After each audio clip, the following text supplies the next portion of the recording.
Beverly Hillbillies.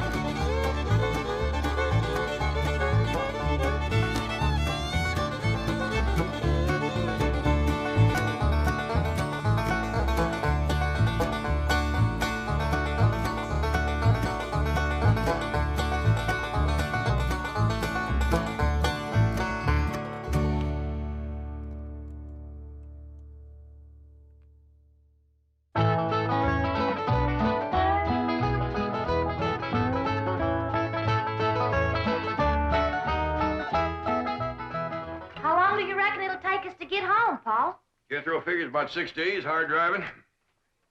Where are you going with that wood? Granny wants it on the truck. Put it down. With all the wood we got back at the cabin, we sure ain't going to haul none from Beverly Hills. Oh, she says it's for on the way. On the way? Granny, what in the world do you do? I'm making sure we don't freeze to death. It's warm here. Won't be when we get in the mountains. You figure to keep that thing burning for us 6 days? And 6 nights. Don't forget, it's December every other place but here. Damn blame California. The weather's as mixed up as the people. I'll be glad when I get back where there's some snow and ice. I can't wait to see Ma and Jeff Green. Yeah, it'll be a mighty fine Christmas present for your ma and your sister, or us dropping in on them like this. Now tell me again, exactly what did Marie say? Simply said the Clampetts were loading their truck and appeared to be moving out. Why? What could have happened? Who offended them? Whoever it was, I'll have them driven out of Beverly Hills. Chief, don't get so upset. I know a man with $25 million in your bank is... Is that why you think I'm upset? Because Jed Clampett has $25 million in my bank? Isn't it? Of course not. The thing that upsets me is the fact he might take it out. I don't know whatever happened to the key to that door, but I reckon with our stuff out of there, ain't nothing left anybody want to take, except them old pictures. Oh, Miss Hathaway says a couple of them pictures is Rembrandt. All right, after Christmas, we'll see he gets them back. Where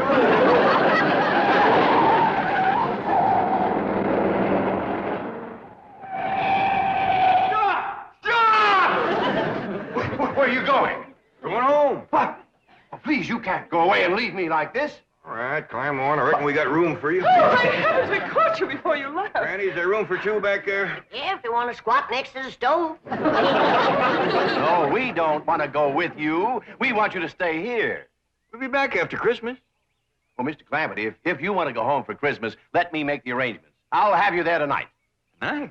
Plane back home? Yes, and you'll arrive in style, too.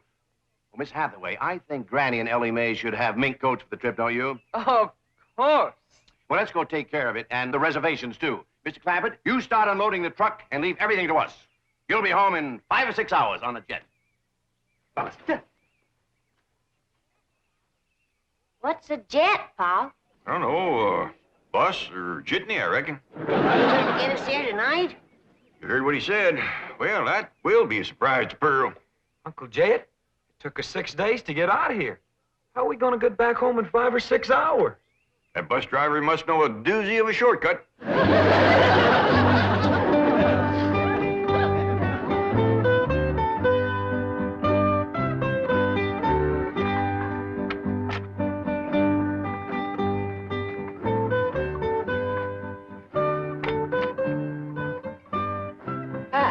Have we got plenty of champagne and caviar? I guess so. Why? The entire first-class section has been reserved for a family of VIPs, the Clampetts. Wow. Young ladies, I presume you've been advised of special arrangements for the Clampett family? Oh, yes, indeed. Certainly have. Here they come now. Oh, get a load of those minks. Granny, Ellie May, right this way. I'm sure you'll be quite comfortable in the lounge. Wait. Uh-oh. How did they get past the gate? Let's get them out of here before the Clampetts see them. I'm afraid you're in the wrong section. May I see your tickets, please? Well, I don't think we got any. See, this bus sure is fancy. Bus? You've come to the wrong place. You want the bus station. Now, just go back the way you came and ask for the Traveler's Aid. Now, they'll help you. Oh, yeah. Well, thank you, ma'am. Granny, Ellie May, come on. We're on the wrong bus. Mr. Clampett, what's the trouble? This is Mr. Clampett? Of course. Right this way. Jethro? Here, Jethro. Keep the tickets. Now, Mr. Clampett, you have the money Mr. Drysdale gave you. Yes, ma'am. Right here. A limousine will meet you and take you to Pearl's house. And Mr. Drysdale is phoning ahead to Mr. Brewster to be sure your cabin is in order. Well, don't let him give away a surprise to Pearl. Oh, he won't. Well, happy landing, Merry Christmas, and au revoir. Merry Christmas to you, too.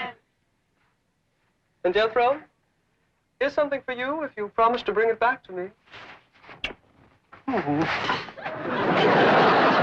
Take good care of them, and remember, the tall, young, good-looking one is mine.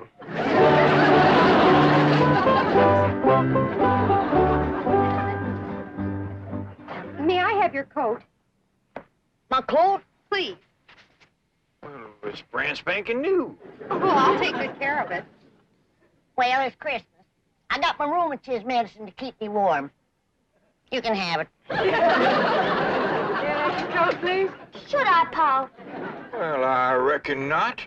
We don't mind sharing with folks, but when they get grabby and wanting everything, well, we just got to mule up and say no. If you can't afford to buy a coat of your own, here, you just peel off whatever you need. No, Mr. Clampett, you misunderstood.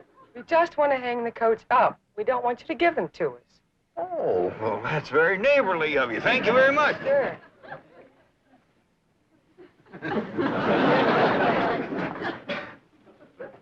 Now, if you'll all be seated over here until we get underway.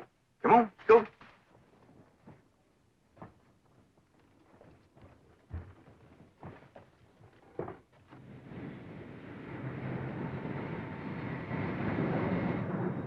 Now, fasten your belt. Well, I ain't wearing one, ma'am, just my Gallisons. I meant your seat belts. Doggies, this is a fancy bus.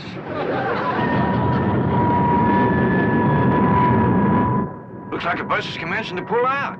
Now we'll see if this bus driver knows an all-fired fancy shortcut. That's you and me watch the road so we can remember it. Okay, Jethro.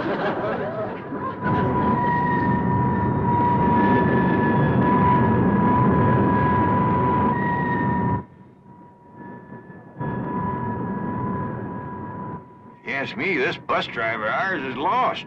Just keeps us circling and turning. I ain't noticed no shortcut yet. Ding, ding.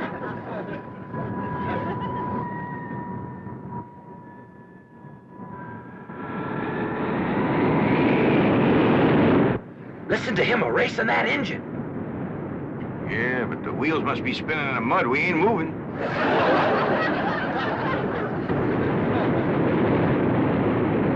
He got her out of the mud. Yeah, we're moving now.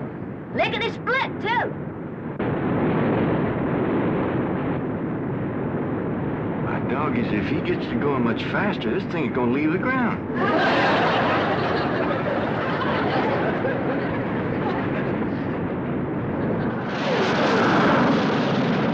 Don't look now, but it is leaving the ground. Jethro, you better get up there and tell that bus driver to slow down. We ain't got time for that. Let's get off of this thing before it gets any higher. Now, wasn't that a smooth takeoff? You may unfasten your seat belts anytime you like. Would you folks like some champagne caviar? Or would you prefer a nice hot meal? We have steak, chicken, fish, anything you like. Oh, no thanks. We had a mess of grits and jowls before we left home. Perhaps you'd like to relax in it. Take a little nap. There. Whoop. Doggies, Granny, ain't that something? It's good for my rheumatiz. Now, if there's anything else that we can do to make your trip more comfortable, just press the little button. And we'll be right here. Them girls ain't a bit scared. They sure is friendly, too. Offering to share their food with us. Makes me feel ashamed we didn't let them keep our coats. Still want me to go up and talk to the bus driver, Uncle Jed? I reckon not, Jethro. Don't nobody else seem skittish, and we don't want folks to think this is our first bus ride.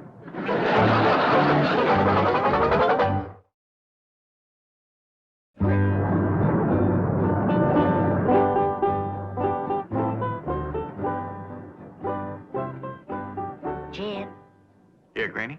it sure will be nice to see snow again, won't it? That's the truth. Christmas just don't seem like Christmas without it.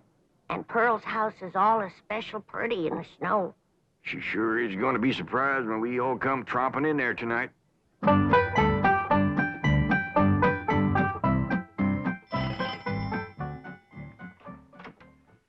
Howdy, Pearl. Homer Winch, when are you gonna learn not to walk into a body's house without a body inviting you? Well, I rang and you didn't come. You didn't give me time, you old coot. Now don't you never do that again. Get out of my parlor. I like you when you're mad, Pearl. You're an exciting woman. Homer, you get out of here. I don't have time for your foolishness. Jethrine and me's going to California to spend Christmas with Cousin Jet. Well, and I reckon you don't care to hear what I got to say. That's right. About Mr. Brewster. Mr. Brewster! Hey, that tall, good-looking city fella works for the oil company. Drives that big car. What about him? Is he in town? I've been ordered from your parlor, Pearl. I think I'd best be going. Homer, I didn't mean it. Please, Homer, you tell me about Mr. Brewster, and I'll bake you a sweet potato pie. Well... And for dessert, red horse swimming in elderberry wine. You're an exciting woman, Pearl. Tell me. Well, you see, he stopped over at the Emporium to get some cheese and crackers. Said he was going to be over at Jed's cabin alone all day, and he didn't have no food. Thank you, Homer. Merry Christmas. Now, wait a minute, Pearl. You ain't going to do me out of my tater pie, are you? Well, of course not. You get it. Well, when? Well, I'll let you know. I'm busy right now. Bye, Homer. Ding, dang, darn it, I done it again. Let some pretty woman twist me around her finger. I hate to go home. Mama's going to give me the dickens.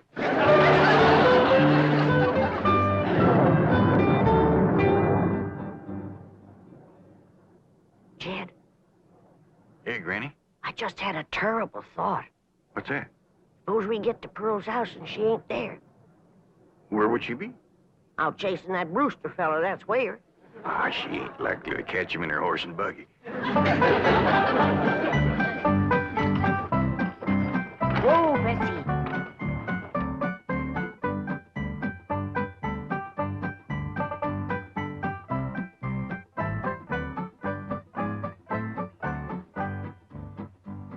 Now, Bessie, I play my cards right. You get to keep that there blanket permanent. Because I'm going to have something else to keep me warm. A husband. Ain't that a beautiful word, husband? Husband. And what's more, I'll be riding in that big, fancy automobile. So you can retire to pasture with that good-looking racehorse from Hot Springs. Well, I thought I heard a horse. Mrs. Modine. Won't you come in? Well, thank you. It's a mighty cold today, ain't Yes, it? it is. Well, it's nice to see you again. I'm sorry it's so cold in here. Didn't bother to build a fire in the fireplace, and I'm afraid that kerosene stove doesn't put out much heat. Well, I can't stay but a minute. I just came by to give you this and say Merry Christmas. Well, thank you. Oh, you shouldn't have. Oh, it's just something that I made myself. Oh, that's nice. Land to mercy. Look at this place. Why, you men just can't manage alone, can you? It takes a woman. Oh, please don't bother. I won't be here. See, I'm going home to Tulsa for the holidays. I won't go no trouble. I'll just throw together a little snack, and while you're eating, I'll tidy up a bit.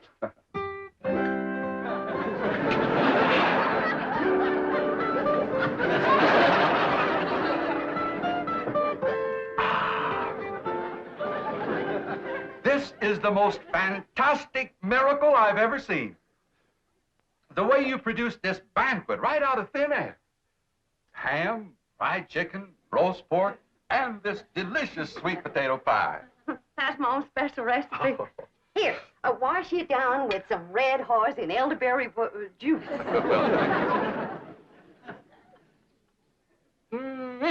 Oh, that is sensational juice. But, Mrs. Bodine, I just can't eat another bite. Why, Mrs. Bodine, what have you done to this cabin? Oh, do you see a difference? And where did you get those curtains? I just run them up while he was eating. Really, you are a remarkable woman. You cook, sew, you're a wonderful housekeeper. And I love it. It ain't work to me at all. It's pure enjoyment. Mrs. Bodine, I know that this must seem awfully sudden to you, and I know you have lots of ties, lots of activities here in the hills, but I was wondering, do you think you could possibly be happy living in a city like Tulsa? Tulsa?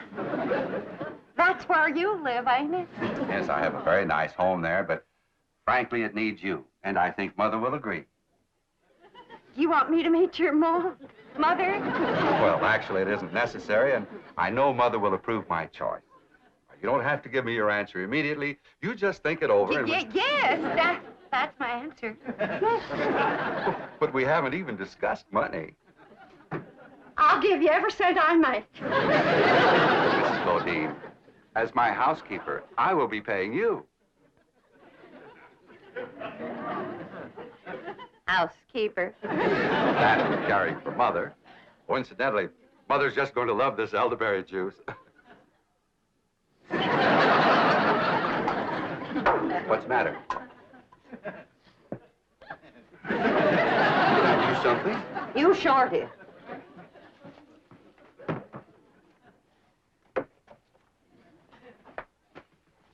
You let me cook for you. You let me sew for you. Hand me the ham. You let me house clean for you. Now then, I don't know what it takes to get engaged in Tulsa, but in these here hills, you've done enough to get yourself promised, hitched, and honeymooned.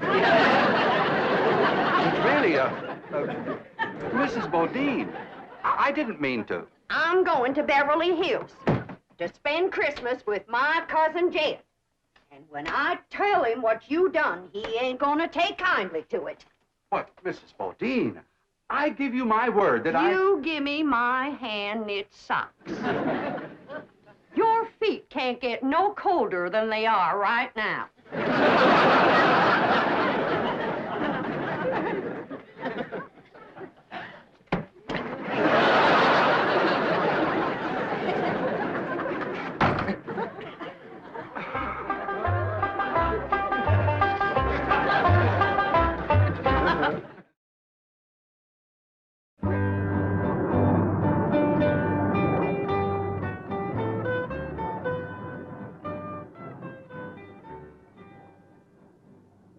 They're sleeping like babies. Do you think we should wake them for the movie? I don't know. It's a lady super western, just the kind of picture they'd enjoy. Well, why don't we start it, and if they wake up, fine. Good idea.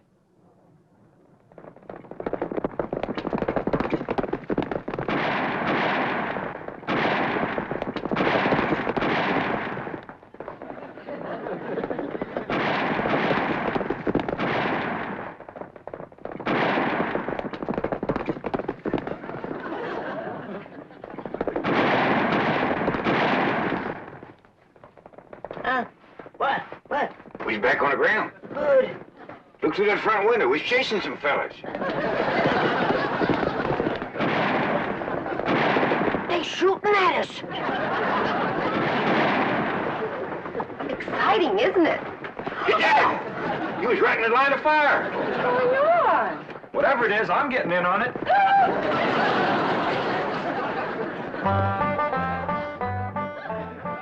But Mr. Drysdale, Pearl is on her way to California to see them. Well, can you catch her in time? Oh, I think so. She's driving a horse and buggy. I'll tell her family's on the way. No, this is a surprise. Well, then what'll I say? But say anything to keep her there until the Clappets arrive, and I'll get over to Pearl's. Oh, no, she might misconstrue. You see, I have a very delicate situation here. Yes, you certainly have. And if you spoil Jed Clampet's Christmas surprise, he'll cut off your oil. But Pearl might think I want to marry. Merry Christmas to you, too. Bye. Hello? Oh, boy. Here's the sweet potato pie and red horse I promised. Hey, there's a piece of this pie missing. And a gulp or two of these red haws. Who got it, Pearl? None of your business. Now get along. Jethro and me is leaving for California. Yeah, I want a whole pie just like I was promised. Now you get out of here before I throw you out of here. Men is all alike. Gimme, gimme, gimme. You're an exciting woman, Pearl. Oh, don't you even speak to me. There ain't a man alive worth the powder it'd take to blow him to you know where. There's just a bunch of low-down, no good. Mr. Brewster! Mrs. Bodine, I hope you're not angry at me any longer. Angry at you? Why, don't be ridiculous. Oh, here, have some more sweet potato pie and some Red Horse. Oh, this is a rascal been trying to steal my woman and my pie. I'm going to give you such a... Oh, I think I throwed my dang knee out. And I'm going to throw out the rest of you.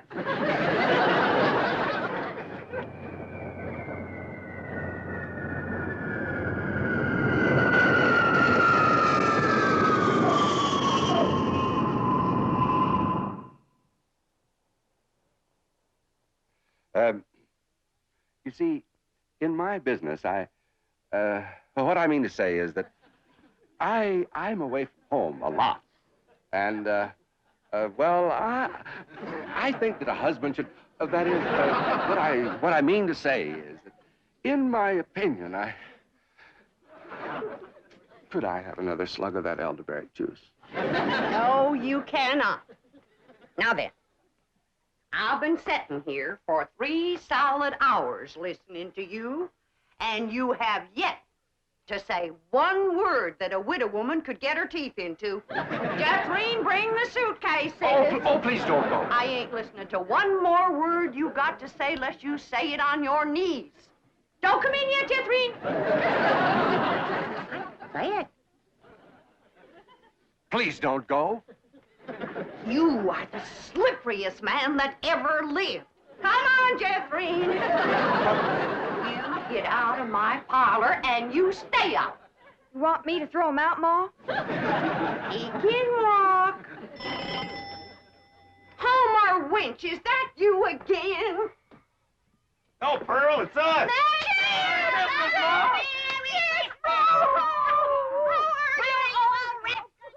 Merry Christmas, Jethro. Uncle Dad.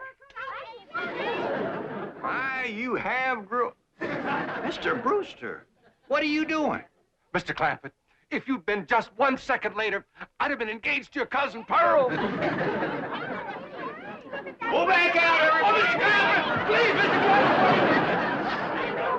Jingle bells, jingle all the way. Oh, what fun it is to ride in a one-horse open sleigh. Dashing through the snow in a one-horse open sleigh. O'er the fields we go, laughing all the way. Bells on bobtails ring, making spirits bright. What fun it is to You're nothing but a two-timer, Homer Winch. Pearl told me about you sparking her, you old rascal, you. You're exciting when you're mad, Granny. Hey, how about going for a little sleigh ride with me? You promise to behave? Sure I do. Well, we might as well stay here and sing. wish you a Merry Christmas. We wish you a Merry Christmas. We wish you a Merry Christmas and a Happy New Year.